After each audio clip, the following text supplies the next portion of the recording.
Hi guys, আসসালামু আলাইকুম। আজকে আমরা প্রথমেই ব্লগ ভিডিও করতেছি, এই প্রথম, জীবনের এই প্রথম। আপনারা আমাদের সাপোর্ট করবেন, লাইক এবং কমেন্টস করবেন এবং আমাদের ইউটিউব চ্যানেলকে সাবস্ক্রাইব করে বেল আইকনটি টিপে দেবেন, যাতে আমরা যে ভিডিও পরবর্তীতে নিয়ে আসবো সেই ভিডিও যেন ছাড়ার সাথে সাথে আপনারা দেখতে পারেন, আমাদেরকে সাপোর্ট দিবেন।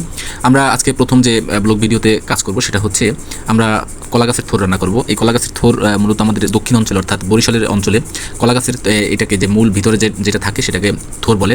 তো সেই থোর আজকে রান্না করব চিংড়ি মাছ দিয়ে। তো বাজার থেকে বড় বড় চিংড়ি মাছ নিয়ে আসছি, এই চিংড়ি মাছ দিয়ে কলা গাছের থোর রান্না করব। থোর কাটার সময় কিন্তু আপনারা থোরের ভিতরে আঁশ আছে, সেই আঁশ কিন্তু এরকম আঙুলে পেঁচিয়ে পেঁচিয়ে ছাড়িয়ে নেবেন। এবং আমার সাথে কিন্তু আমার মেয়ে সোয়াদ আছে, সোয়াদ কিন্তু আমার সাথে কাজ করছে, ও আমাকে হেল্প করে এবং এটা সেটা নিয়ে আসতে বললে ও নিয়ে আসে। ছোটো মানুষ, খুব ট্যালেন্টেড মানুষ, ও খুব তাড়াহুড়ো করে। এবং আজকে আমার রান্না করতে গিয়ে ক্ষুধা লেগেছে, যেহেতু আমার বউকে আমার ওয়াইফকে আমি হেল্প করি, এই জন্য আজকে বলছি যে তুমি একটু সেমাই রান্না করো, পেটে প্রচণ্ড ক্ষুধা, বাজার থেকে আসছি বাজার করে। তো এই জন্য ও আবার এই সেমাই রান্না করতেছে। সেমাই রান্না করার জন্য ঘরে দুধ ছিল, দুধের সাথে কিশমিশ, বাদাম, তারপরে আপনার তেজপাতা, যা কিছু লাগে উপকরণ সব কিছু দিয়ে ও সুন্দর করে সেমাইটা রান্না করছে এবং সেমাইটা কিন্তু খেয়ে ফেলছে অলরেডি। সেমাইটা খুব দারুণ হয়েছিল, ওর হাতের রান্না খুব চমৎকার রান্না। তবে আজকে কিন্তু আমি রান্না করব, আমি হেল্প করব, মানে আমি রান্না না করলেও আমি হেল্প করব। তো আমরা চট করে সেমাইটা রান্না করে ফেললাম। সেমাই রান্নাটা ছিল এক কথা অসাধারণ।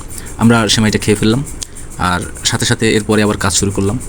এই ফাঁকে আবার রান্নার জন্য আমরা মরিচ মশলা দিয়ে এটা ভালো করে কষাই নিলাম, যাতে রান্নাটা খুব ভালো হয় এবং হলুদ মরিচের যাতে গন্ধ না আসে, সেই জন্য আমরা এটা ভালো মতো কষাই নেওয়ার পরে তারপরে আমরা এই ইয়েটা দিয়ে দিলাম, থোরটা দিয়ে দিলাম। থোরটা দেওয়া আপনাদের দেখানো হয়নি, তো আমরা থোরটা দিয়ে দিলাম। থোরটা দিয়ে দেওয়ার পরে ঢাকনা দিয়ে ঢেকে দিলাম। ঢেকে দেওয়ার পরে আসলে এটা সেদ্ধ 20 মিনিট পানি দিয়ে ঢাকনা দিয়ে ঢেকে দিলাম এবং খুব চমৎকার একটা কালার হয়েছে, যা দেখতে একেবারেই অসাধারণ।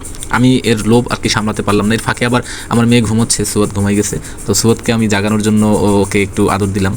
তো ও কিছুতেই যেন ঘুম থেকে উঠছে না, ঘুমাচ্ছিল, বেশ কিছুক্ষণ হয়েছে ঘুমাইছে।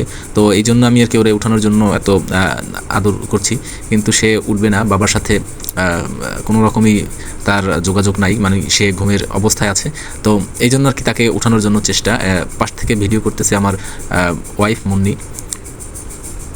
এরপরে আমরা মাছ রান্না করব। মাছ, আর এটা হচ্ছে পাঙ্গাস মাছ। তো ওই দিন আমরা ভালোই মোটামুটি কয়েক পদের তরকারি রান্না করেছি। মাছ সাথে ছিল, আমাদের সাথে ছিল সজনে ডাঁটাটাও আমরা রান্না করেছি সেদিন, কিন্তু আমরা ভিডিওতে দেখাতে পারিনি। সব ভিডিও আসলে করা যায় না বা করতে পারিনি, যেহেতু প্রথম আমাদের ভুল এবং ত্রুটি হবেই, সেই জন্য ভুল ত্রুটি ক্ষমার দৃষ্টিতে দেখে আপনারা আমাদের সাথে থাকবেন আশা করি।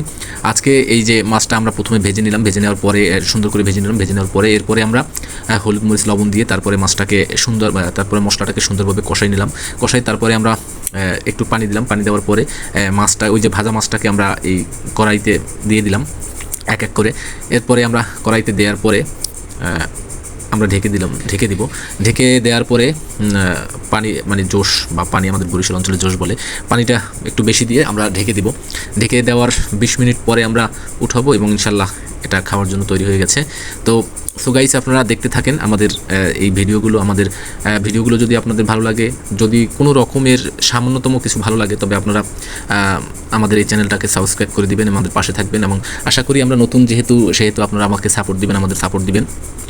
আর আপনাদের পাশে থাকার জন্য আমাদের বেল আইকনে টিপে দেবেন। আর গাইস, আমরা যে মাঝখানে যে সেমাইটা রান্না করেছি, সেই সেমাইটা আমি আসলে ওই রান্না করেই খেয়েছি, তো সেই সময় আর কি দেখানো হয় নাই, যার জন্য ভিডিওর শেষে সেমাইটা রান্নার খাওয়াটা আমি দেখাইলাম। এরপরে আমরা ভাত খাবো। ভাত খাওয়ার সময় আমরা আসলে এটা নিয়েছি আমাদের যে থোর রান্না করাটা। তো এক কথায় অসাধারণ ছিল, অ্যামেজিং, মানে এত সুন্দর ছিল যে যা ভাষায় প্রকাশ করার মতো না। নিজের রান্না করা আসলে কত সুন্দর লাগে, কত সুস্বাদু লাগে, আমি নিজেই জানতাম না যে আসলে এত সুন্দর সুস্বাদু রান্না আমি করতে পারি।